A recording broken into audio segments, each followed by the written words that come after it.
So, we want to relax while I teach you one Swahili word. Everybody say makusudi. Makusudi. Again. Makusudi. Okay. Do you know what is makusudi? No. Okay. The meaning behind makusudi is like purposely. Is it, my dear brother? Yeah, purpose. Yeah, like you do these things makusudically. Okay? So when I say makusudi, you say makusudi too. Makusudi. Makusudi too. I hope you understand. Yeah. Makusudi. Makusudi too. Sitting down while I say standing up. Makusudi too. Beating your wife because you are a man. Makusudi too. Because you are offended. And you don't like gender studies because you are a man or a woman. Makusudi too. Makusudi. Makusudi too. Now we can sit down.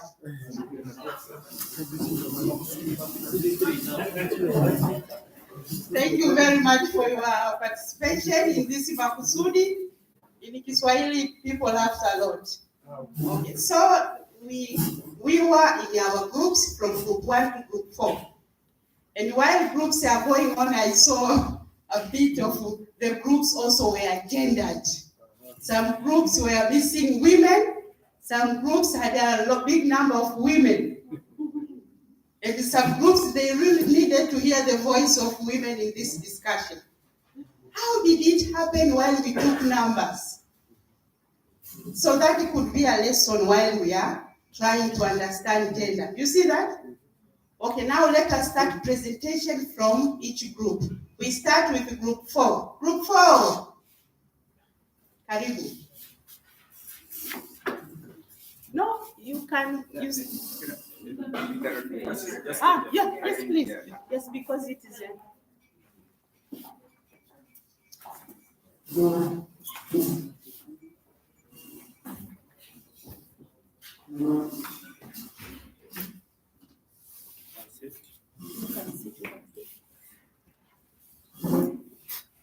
Okay, thank you. My name is Charles Jacob, and on behalf of Group 4, I'd like to put forward some viewpoints that we have come with. And the topic on gender, for me personally, is something I've been taking for granted because I failed to understand it from the beginning. So whenever I'm attending a conference or a workshop and there's a topic to do with gender, I just tend to, I don't know how to participate a lot. That's why I've been listening on. So,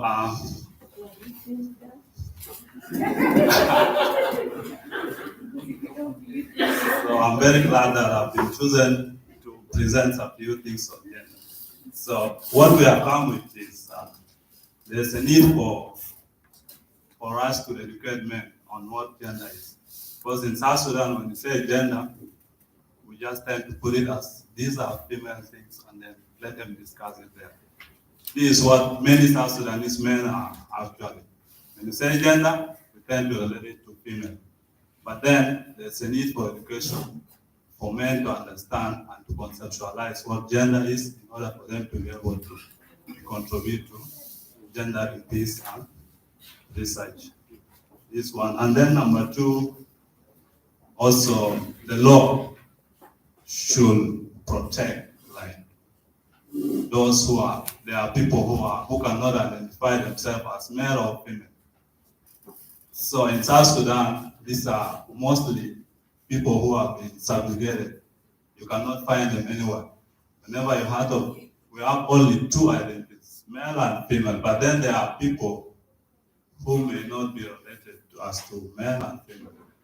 But then what was the law? What is the role of the law? So we need the law to protect, like, also those people in order for them to be heard. This is something we have suggested. And then in regards to, there's a need also for women to be empowered. Like, I think my group can come up also to explain that one, but I cannot put forward this one.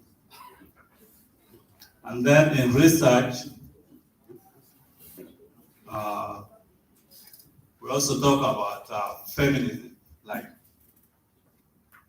the studies about men or about women should not be also leave only to men, to women, but also men should come up and be trained in order for them to study issues to do with women, like men using feminist lenses in order to study about men, also to do things to do with peace and research.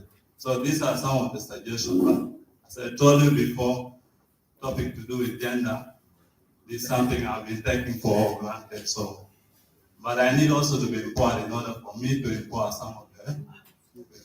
Thank you. Thank you very much. Can we clap for you? If we have questions, please write them down. You will address the questions later. Thank you, Richard. Now I call upon. Now I call upon Group 3. Remember, we have 2 minutes to present. We have so much to do. Group 3, please come.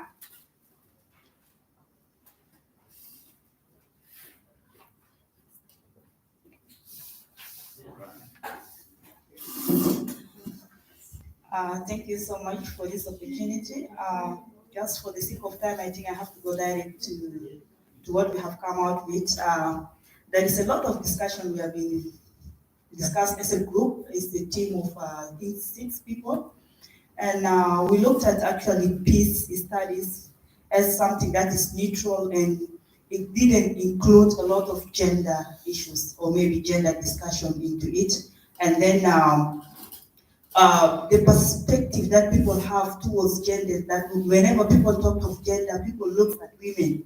We don't consider men. We didn't recognize that men are also very important for us as we are aiming to achieve gender equality in our country, or maybe at the continent, or maybe at the international level. So it has become an issue, and we consider this is something that we really need to work into it and ensure that we work side by side with our men for us to ensure gender equality. And also we have noticed that the cultural barriers has also have a great influence, because looking at the African context where we are coming from, some of us are being buried by our culture.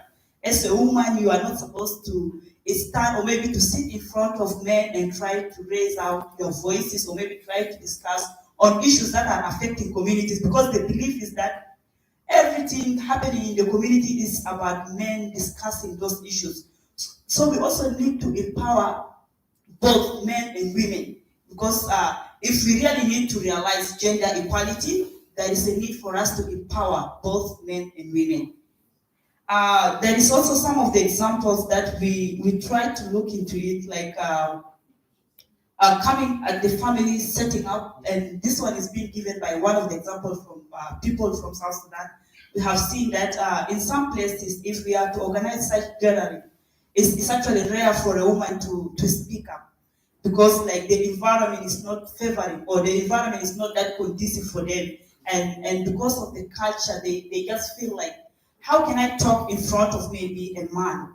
And this one actually has made us also to understand, as we are trying to work towards gender equality, we should also try to understand the context of the countries, because country to another may differ. You know, we can't come out with a way forward that will favor all of us, but rather we should have a clear understanding of the country that we are working towards gender equality. How do we approach those countries? Because there are others that will welcome, there are others that will not welcome. It will take them a while to start convincing themselves and getting to understand this thing. We also looked into, there are also countries that are having affirmative actions for women. Like, for example, a colleague of ours gave example of Kenya, and also there is example from South Sudan. But in practicality, or maybe implementation of those things, is where we face a lot of challenges. It's become like just a policy that is being put there to govern, or maybe to facilitate women programs. But in reality, we are only having few women who are there representing us, and also they are being rotated, like they are just moving from one position to another. It is the same faces the same women we are seeing, and we are talking of empowering women. So if we are talking of empowering women, we also need to realize that who are those people we are bringing in on board? Who are those people, for example, participating in side programs? Do we really consider the issue of inclusivity, or we are just focusing on empowering a specific group of people or maybe specific individual? So those are some of the things that we are trying to look at. It also creating an environment that will actually help all of us to have an inclusive discussion, or maybe a way forward without a fear. You know, because the element of fear is been one of the things that we keep on raising as we discuss on the issue of gender. And life example we have, like, for example, we talked of South Sudan. Whenever we talk of the Ministry of Gender, they will always look at the female, because they believe that one is a what? Is a gender-related thing. So the woman is the one has to be there and has to present this one. So those are some of the things that we even looked at it. Even some of our policymakers, or maybe some of the key people maybe who are at the government level, they themselves are not even aware of what gender is. So there is a need for us to have a lot of awareness raising that will really have a great impact if we need to realize gender in our midst. So I think this is what I can say on behalf of Group 3, unless if there is any addition from my team, for the sake of time, yeah. And Spoken well. Spoken. Thank you. A big clap for her. Thank you very much, Frola. Now I call upon group number 2. Thank you. Group number 2. Thank you, Rudolph. All right, thank you very much. Well, group number 2 came up with 6 different action plans as way forward to implementing gender equality and so. So the very first action plan which we had was that we should be intentional. We have to be intentional on how we plan around our personal spaces, and also on how we plan in our organization or the organizational level. We must be intentional in getting everyone included in our activities. Secondly, women should be empowered by being given more opportunities, or again, given access to opportunities, especially at the level of education. Women should be given the opportunity at the level of education. And one of the ways which we suggested that such opportunities will be given was by, as the next action point, creating and implementing policies to empower and encourage women participation in the socio-political activities. And this could be done at the level of the government, at the level of organizations. New policies should be created, new laws should be voted that can actually enhance women participation in different activities. Now, number 4, we will need to break stereotypes and, of course, stop sexist language and racism aimed at limiting the prosperity of young girls and of women. Altogether, we need to break those stereotypes and, of course, stop those sexist language. The next, we have to become gender conscious, and this gender consciousness should be taught or promoted or encouraged, to in both male and female. Yeah, in both male and female.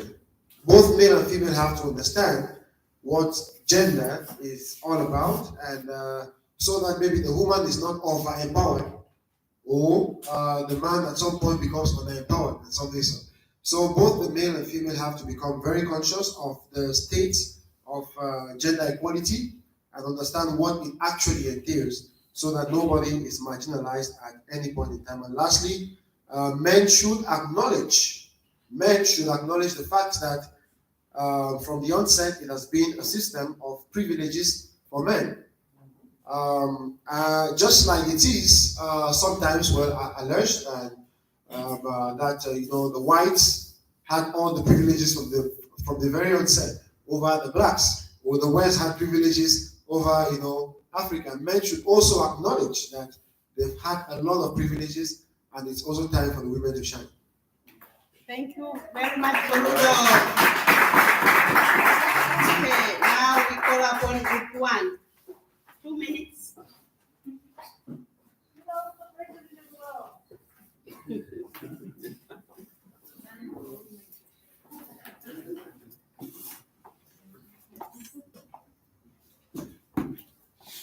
Good afternoon again. Okay, I'll be presenting on behalf of Group 1. We were able to come up with 4 action plan. One of the plan that we came up with, we want to continue with gender mainstreaming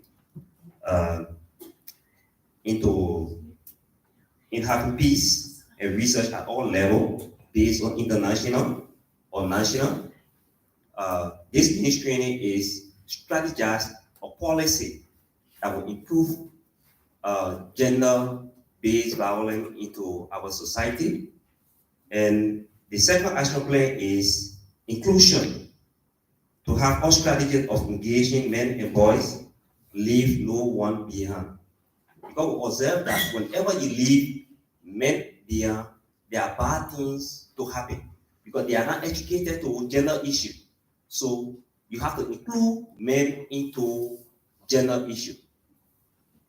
The third is integrate gender, men and women rights in universities, schools, curriculum to bring back custom of culture that are harmful or negative to our society. So if you bring the educational system and teach gender issue that will educate their mind that these things, traditional practices to gender or harming gender is bad and negative to the society, then they will have that sense of belonging that gender issue is very cardinal into our society. We need to take it as a strong sense of empowerment that will harm all gender.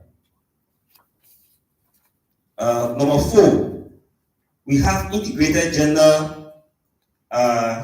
Number 4, we have information generation, dissemination at all levels.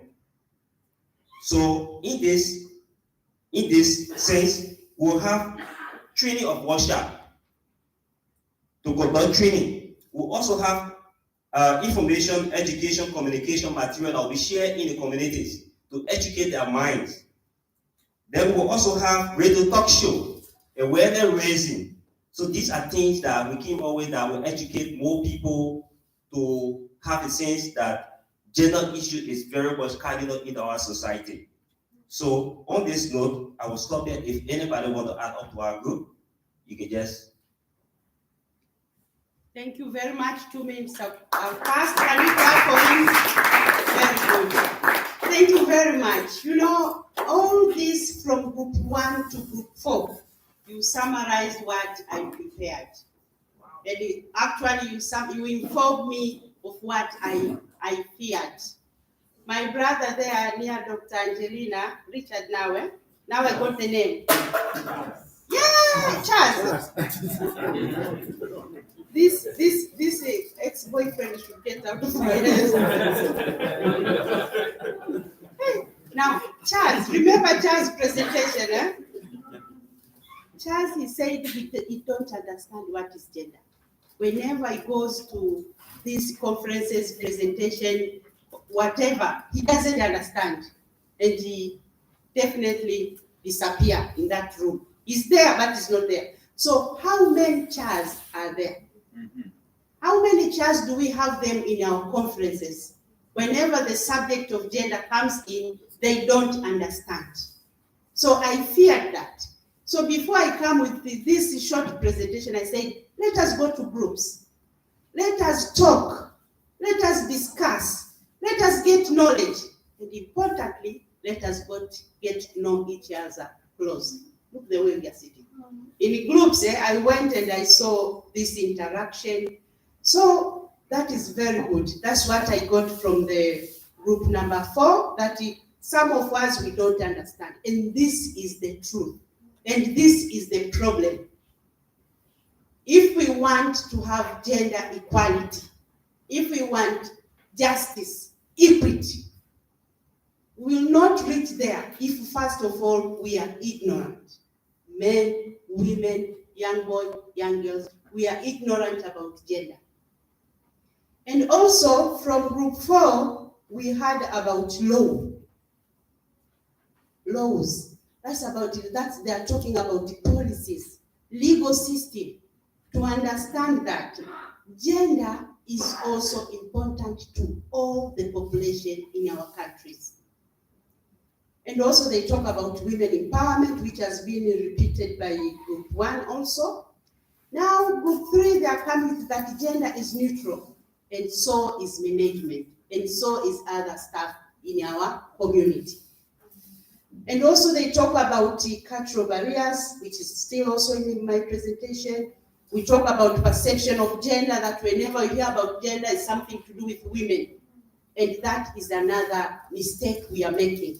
We as activists, we as researchers, planners, and maybe at the top level as ministers or government people. When we think about gender, and we say we have the Ministry of Gender and we put a lot of women. At our organization, we say we have a gender unit and we put a lot of women. That's another problem. Actually, it's a big problem. And this gender unit, this gender department at universities, these gender researchers, mainly understaffed and also under-budgeted and underlooked. You see that? Let's continue. And in group 4, to finish, okay, group 2, they talked about intention on how we plan personal space and activities. They talk about empowerment. They talk about sexism, stereotypes. They talk about consciousness. And now we are coming to terminology which we call gender and emotion intelligence. Group 2 covered that. And also, they talked about a very important thing, which is about my presentation. Men should not be left behind. You want solution? Let be men be part of solution and not the problem. Now let's go to my presentation. Can I continue like this, or do I need to? I can continue. It's just 5 slides.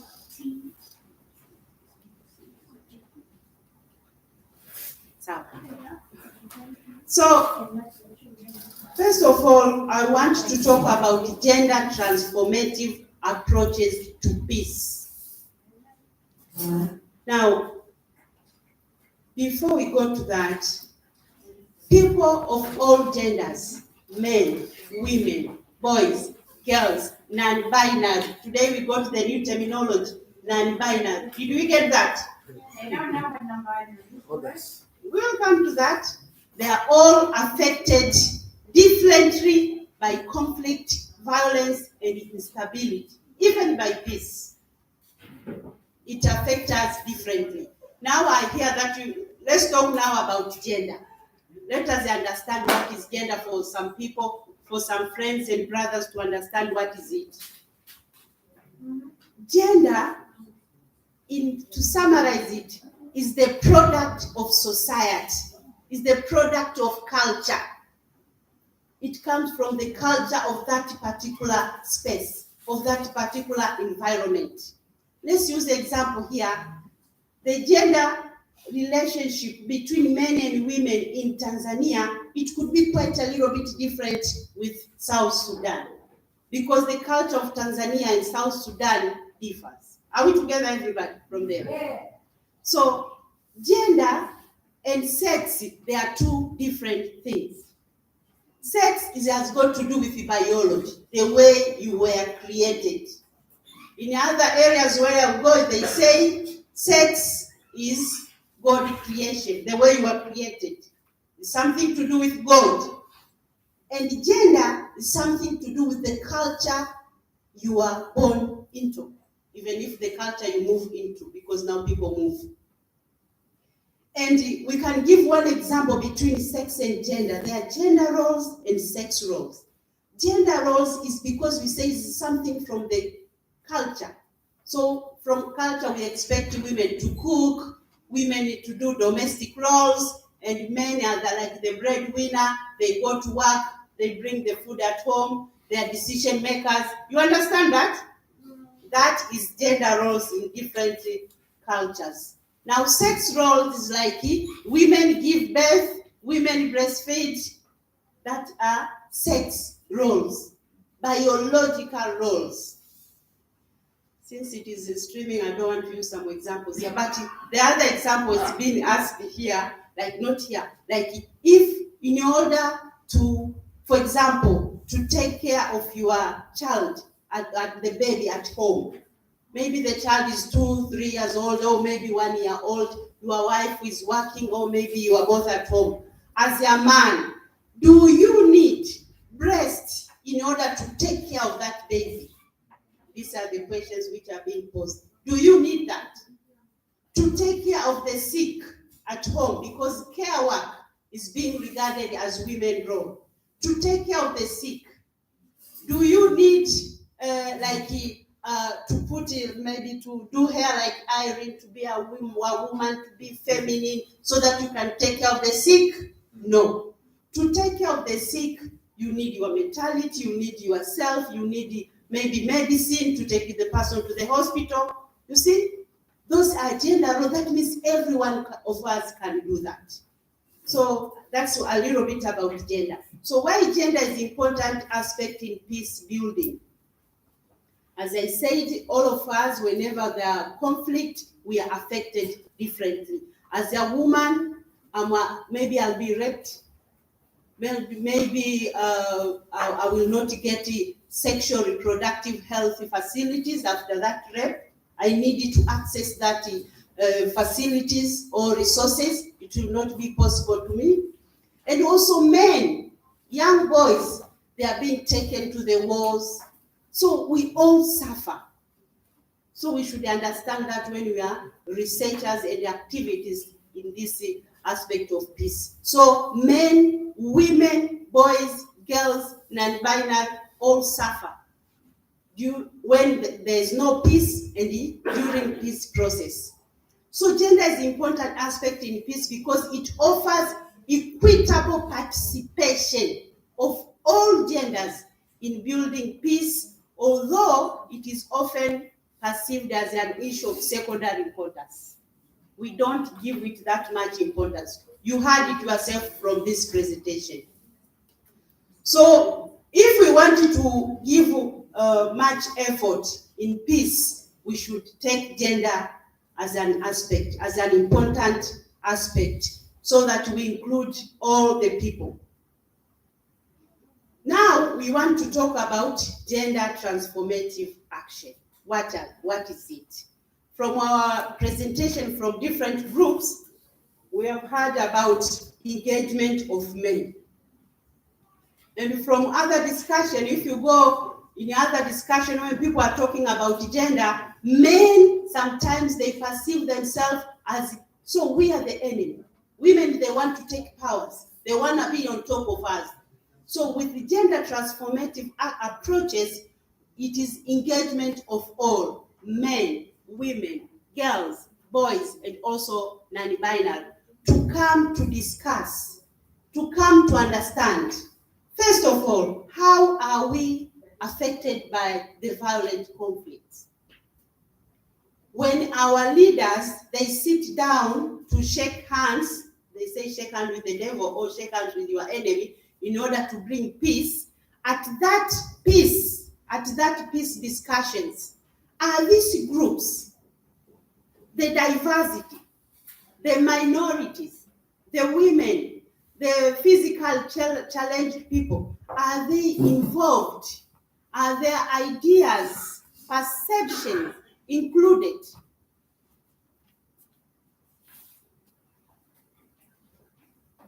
Okay.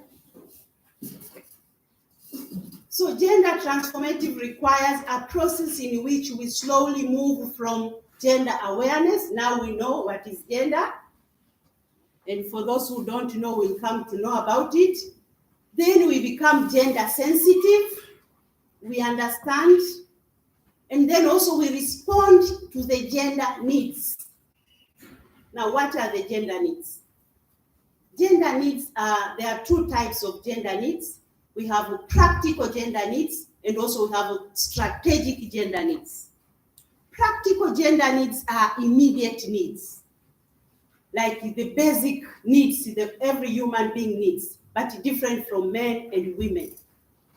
So, for example, during war and conflict, sometimes you might find the gender need for men, maybe I don't want to be taken to be assigned and go to fight. And the gender need for a woman to hide, to protect herself, to protect the kids. You see, those are the immediate gender needs. Now, during peace process, now we are at peace. What are the immediate gender needs for men and women? Now we have peace. The gender needs for women could be they want the basic needs in order to provide for their family. We want food, we want shelter, we want school. We have heard about the discussion from Cameroon that they want their kids to go to school. That is an immediate gender needs. So that could be a gender need for we want water, we want food, we want it to walk freely. When we go to fetch water, no one is attacking us, no one is raping us. Now, the strategic gender needs are long-term. Policy change, legal system. My friend here said that illegal in order to understand the non-binary people. So they are the long-term, they need a discussion. And that's where you find gender transformative action there. We address the institution. Okay, so how can gender transformative action be applied to peace? Number one, we should have people responsible who understand gender, all of us, even if we are researchers, even if we are activists, even if we like peace. If we don't understand gender, we will be like, you call yourself gender blind, gender neutral. It is not there in the society. We have people who are fighting, but we don't know the relationship between these people and how they were affected or they were affected them. So we need to understand and address the way in which people, men, women, boys, girls, physically challenged, minorities, are impacted by the violence and gender norms within their context. So the question could be, what opportunities and challenge do these norms create for people, all these people I mentioned? Does peace building programming actively encourage critical reflection? Or do we just sit and sign that, okay, now, ladies and gentlemen, here is our peace accord?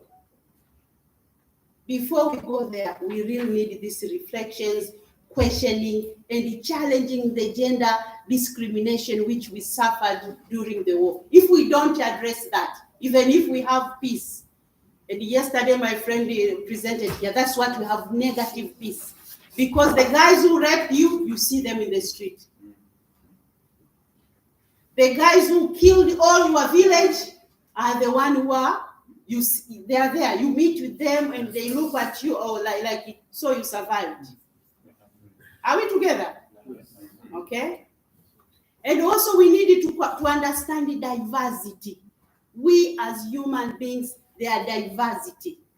If we don't take that, we'll also go back to problems. Because people now are talking, for example, in other places, remember the discussion of today, the Yoruba, the Igbo.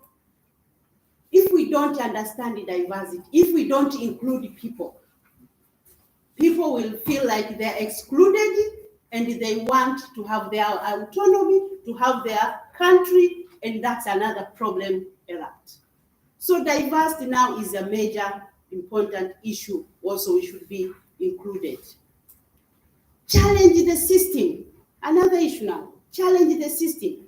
dismantle the barriers. We remember here the presentation we are talking about barriers. Discrimination about people from minorities, discrimination about some groups of people, discrimination about women. In all spheres of life, we should dismantle those barriers. Inequalities, violence, rape, we need to dismantle that. And also when we challenge the system, we should also understand and look at the gender power relations. The gender power relations, like who make decisions about anything, from the family level, from the community, up to the top. Who make decisions and who has an access to resources. We talked about the gender needs. Who has access and who has control? So when we are challenging the system, we should also think about that. And also another important thing is about men engagement. Men are the solution. Yes, there could be a problem, but they are part of the solution. When we come with empowerment programs about women, when men, they feel that they're excluded, then violence, gender-based violence, it goes up. So men engagement in every activities, in every programs, should be there. So the time is over. I wish I could continue. I will share. So thank you very much for this. Thank you, Irene. Yes, thank you very much. I don't want to raise, I don't want people to raise any questions because actually we participated in bringing up this document. You remember? Yes. Yes. So we are not going to ask questions, yeah? We agree. We did participate in the sense that we were asked to give contributions, yeah? And exactly that's what Irene has agreed with us. That's what we did. So basically, I thank Irene for such an interactive session. And I just want to say that let us appreciate her once again. Thank you very much, Irene. Asante, everyone. Yeah. Kiswahili tunasema asante. Asante. In Swahili, asante means thanks. Yeah? Yeah, thanks. Maybe that you can learn that if you come to Kenya and tell you, asante sana, asante sana. Thank you very much. Yeah. So basically, we thank Irene for that session. And I just want us to take a few minutes, just about Africa. Just a few minutes. We know there are some people who are interacting with Africa for the first time. Actually, basically to know us, who are Africa, and also maybe any other issue that we may have. I had three things that I wanted us just to talk about.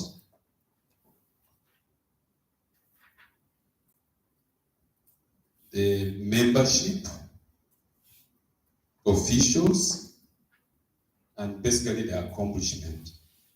And in this, I'll engage my brother, James Doon. We've worked with him for quite some time, just to come and help us in that session. James Doon. Just the membership, recruitment of members, membership, accomplishment, and officials. And in case you may have any questions, you are free to ask. We are going to take the shortest time possible. We know it's a bit late, but just bear with us. Good evening, everyone. The journey to Afra have been up and down. And we thank God today that we are standing as an organization. We are standing as an organization based on our dedication to peace education and research. We are standing based on our resilience, and we are standing because we believe the absolute way to live a peaceful environment is through a peaceful educational forum like that of AFRA. The journey has been long, like I said. We have had the first conference in Nigeria, the second conference in Cape Town, and now we are sitting in Juba on our third conference. Our executive body, Dr. Shaz, who has been moderating and coordinating this ongoing section, has been our chairman. Myself has been the publicity secretary to AFRA, as well as the liaison officer with the IPRA. IPRA is the umbrella body, which is the International Peace Research Association, and we are the African Peace Research and Education Association. Also with us on the board is Sister Veronica Dembe. She's supposed to be here, but the issue of ticketing could not make her to be around. But we have hope that she's going to make her presentation online. But I'm sure we are going to post our presentation on YouTube for everyone to be able to listen to her. We have Mr. Steve Amwa from Ghana. We have Dr. David Omona from Uganda. And we have Dr. Miriam, I forgot his second name, from Cape Town. Miriam Kim, thank you. And we have our sister, Madam Dr. Benedict, who has always been a kind of whom we refer to as ex-officio of APRA, not forgetting Dr. Babatunde Abosede as also part of our ex-officio. Our membership drive has been through universities, through attendees who participated or attended any of our conference. There are no official form for registration. It just indicates your interest to be part of us. We had you into our WhatsApp group where we normally disseminate information. And we equally been encouraging and advocating our members to pay certain fees. What do we use this to do? The membership fees are only for us to maintain our website, and we don't have administrative charges. Whatever we get are sharded towards maintaining the website, and there's no administrative cost at all. Furthermore, we normally have our meetings online. You know, the global world is down one. With your mobile phone, we normally have our meeting. And we equally have some executive decision making, which we normally have at times between AFRA and the IPRA Executive Council, most especially when we need to look at what are the next for us to do in terms of publication, in terms of research, and in terms of conference. And I think that is the spirit that have brought us to Juba, and that is the spirit on which we are inviting you to be part of this global peace movement. For our WhatsApp, if you are interested, we have the attendance going on. By your permission, your interest, had you to become part of our WhatsApp group. With this, I want to give the mic to our brother, Dr. David Omana, to equally bring in some idea on the way so far with APRA. Thank you.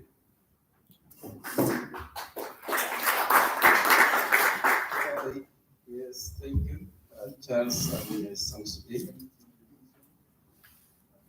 Last time when we were in Cape Town, we had requested people to register as they attend.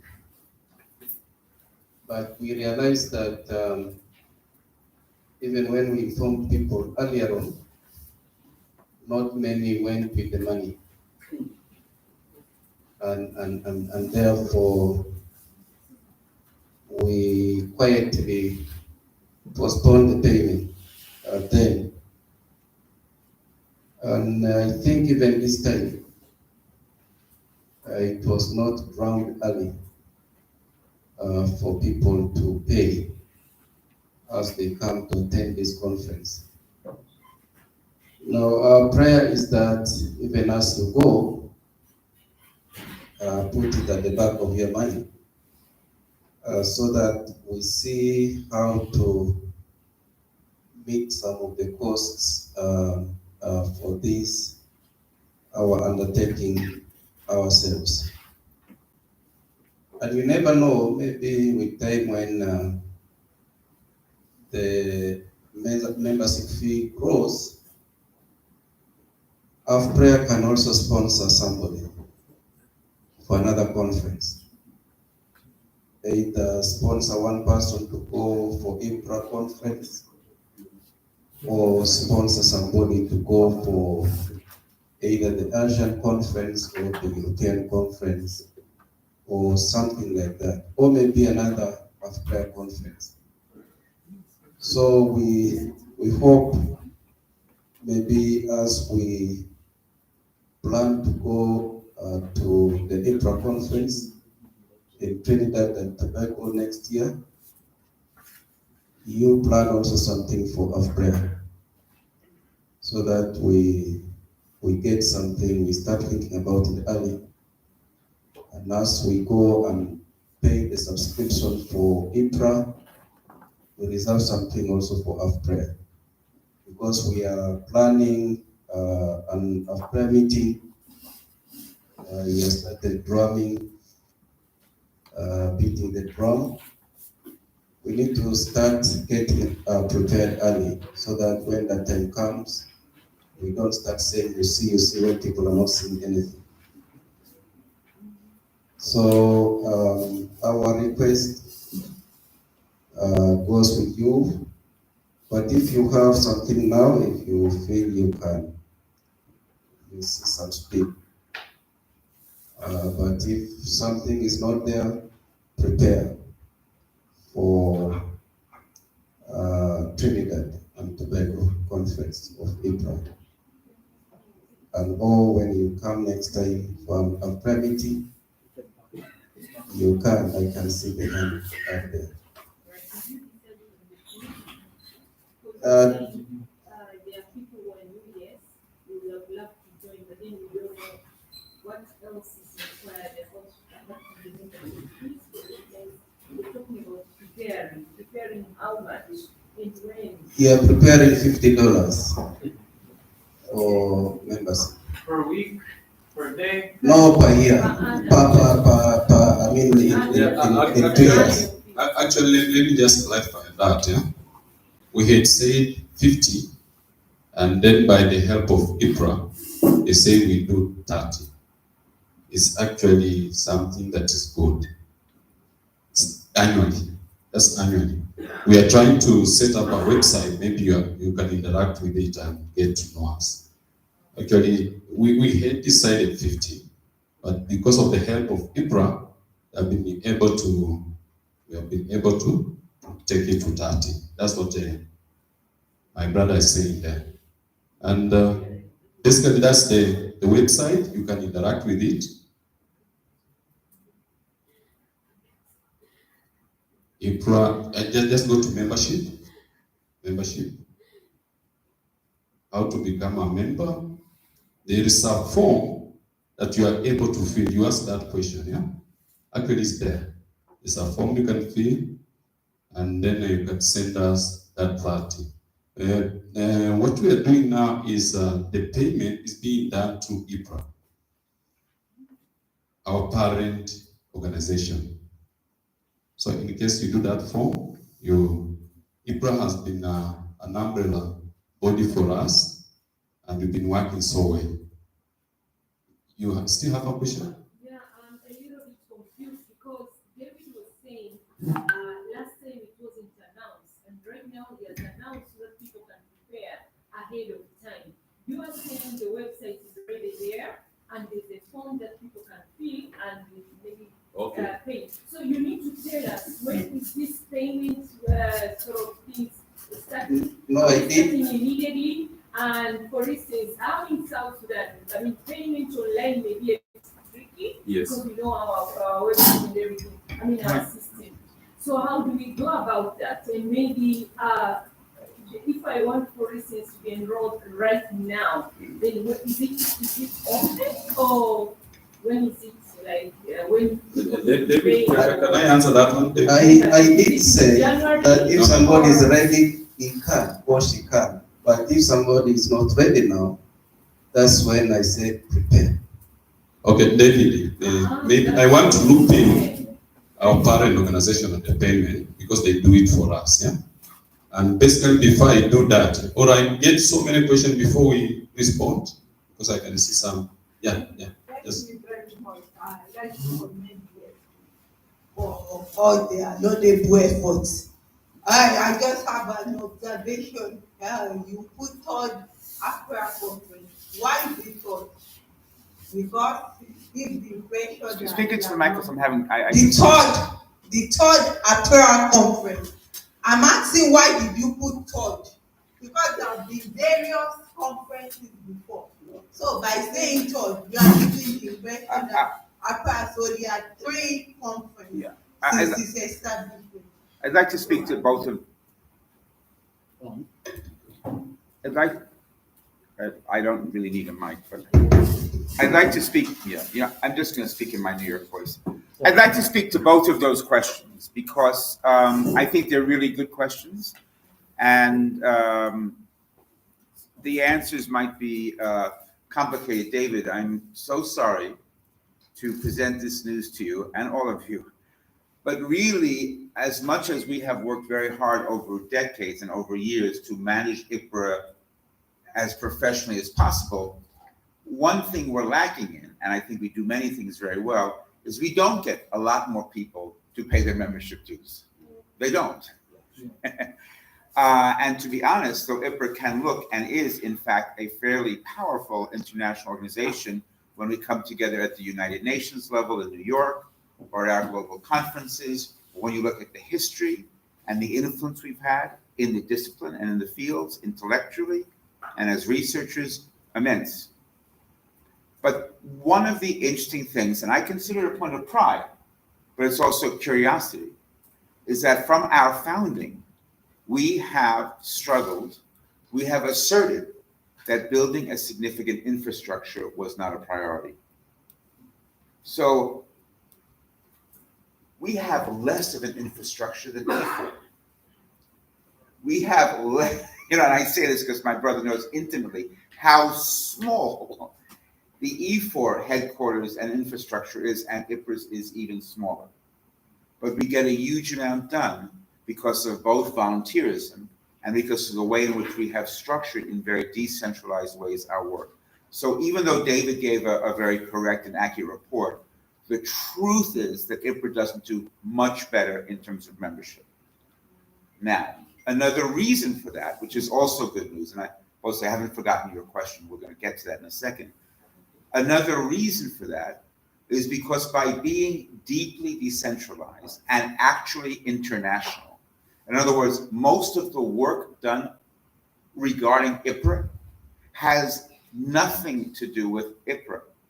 Our 5 regional associations do most of the work. Now, I'm here in a kind of heavy way because I've been an Africanist as a scholar, as a student, as an activist for all my life, all my adult life. But, Co-Secretary General and I, over the years, attend all of, or try to attend when they're in person, now again, hopefully for a long time, all of the regional associations. And our regional associations are the base of our work. They meet every other year, and IPRA on the other year. So annually, people are seeing each other, at least the leadership at the IPRA conferences and some grassroots. So the most often, when membership dues are collected, they're collected in person. Because that is just easy, because when you're dealing with many, many banks from many, many countries in all over the world, in very diverse banking situations, and it's not even a global north, global south thing. Moses and I have been transferring money and information about this conference in ways that I'm still trying to collect a few $100s from Finland, literally. Finland's been trying to transfer me. Anyway, it's just crazy. So the fact is there are issues about bank transfers and international deposits and all that, that makes some of this work more complicated. Some techies and younger people, which is synonymous for me, might have really good answers of how we can solve all our problems, and I'll be accepting solutions later during the hiring process of who wants to be the new bookkeeper. But the fact of the matter is that complexity hasn't been solved anywhere. But part of the reason for that is our real focus on keeping things decentralized, grassroots, and not having a big, like, I'll say this last thing, and don't be too upset. No one's ever been stopped from being an AFPREA member or activist because they didn't pay dues. Ever. Yeah. Not at any moment in our history. And on the one hand, administratively, that's kind of like, oh my God, you know, the Secretary General and the President and Secretary of AFPREA just said we don't have to pay dues. Well, we didn't exactly say that. But it is true. We want to have your presence. And then if you can pay dues, yeah, we try to make it a very affordable amount, and we will remind you and bug you. And if you don't pay dues, very often we'll get upset. And it's always, also always, for decades and decades and decades, long before any of us, even long before some of the people in the room who were here the longest, you know, Bernadette talks about 1988 when I also got involved. Long before that, there was always a structure where people from the global north paid more in terms of dues, in terms of conference registration fees, etc.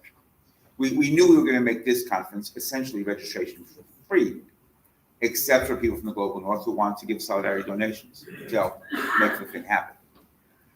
All right, lastly, BOSE, it says 3 because that's historically the accurate number. There have been 3 continent-wide AFPREA conferences in Abuja, in Freetown, in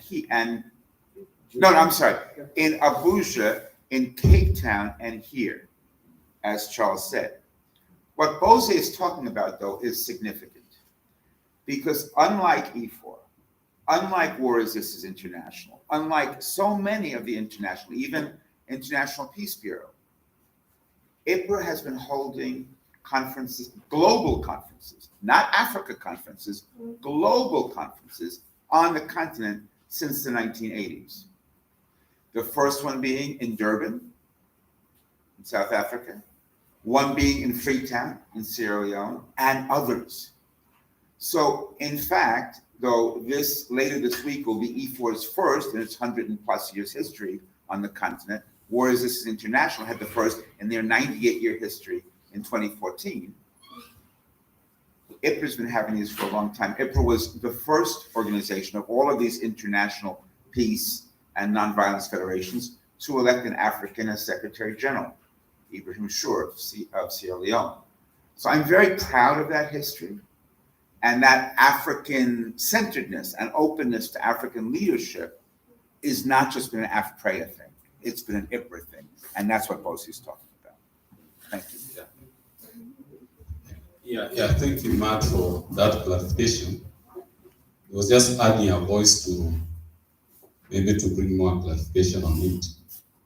Actually, as he's been saying, one of the things is we've not been strict on membership fees. Yeah? We've never stopped anyone from being a member because he has a paid fee. It's just in solidarity. Yeah? We put that. Even those who have attended, even in Cape Town, yeah? We didn't require them to pay a fee. It's merely in solidarity, just to help our work. And we cannot stop you from being a member because you've not paid the 3,000. Yeah? Yeah, no. That's the Kenyan. I've already translated in my in Kenya it's actually 3,000. Yeah, Kenyan shillings is $30,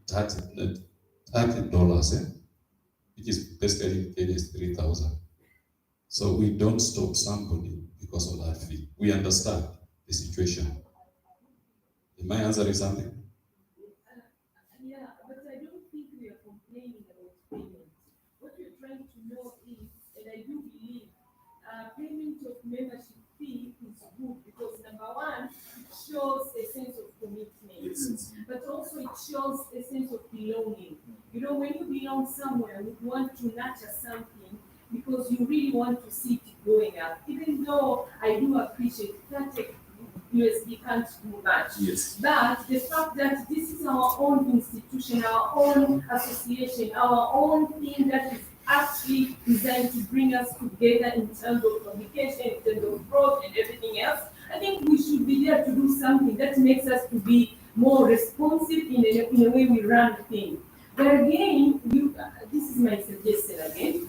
We may set up a period by which, let's say, if it's in January, we can talk about maybe annual registration, maybe it could be all membership, payment of membership. It could be ranging from, let's say, December to maybe February or January, so that people can find different ways of paying. And if people cannot transfer, because we do understand the modalities of money transfer and all this, if this conference is happening, let's say, annually, people can also bring along with them. So you can set around that time. For those who are able to send, they can still carry with them the $30 or $50 or whatever. For me, that really matters.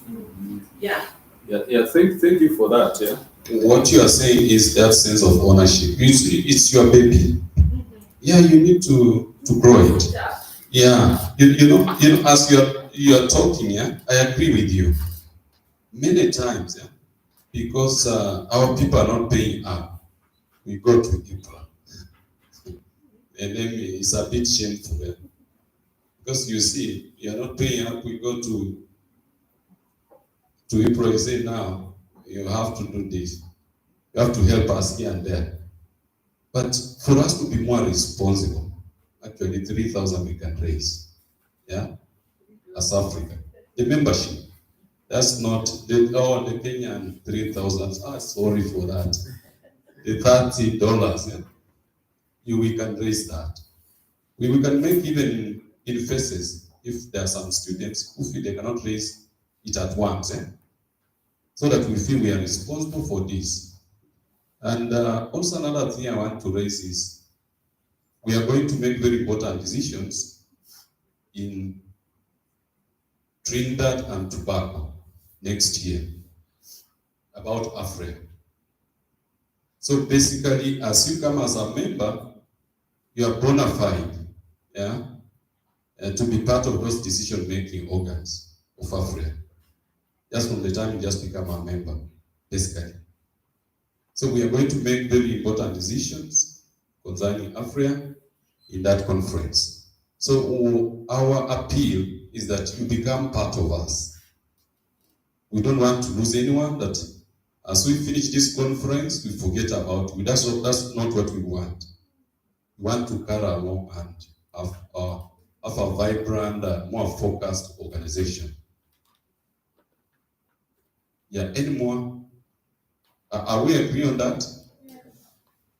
Yes. Okay, thank you, ma'am. The issue that I don't know if we can ever, because you mentioned the issue of the type of the membership. You mentioned $50 and later you say $30. This is one, and understand that there's a point of is annually or is for 2 years. Actually, it's annually. It's $30 annually, just annually. And then we organize conference by the annually. That's after 2 years. After 2 years, like we are having, we are already receiving proposals. I was to ask this Ntalema, whether he was making a proposal for Africa or for his organization. I really wanted to ask that question because, yeah? For Mama, it was for Mama. So we'll have proposals where we'll be going after the 2 years. But it is confusing when people act like everything is everything, and it's not. Yeah. Yeah, so that's it. Any more questions? Okay.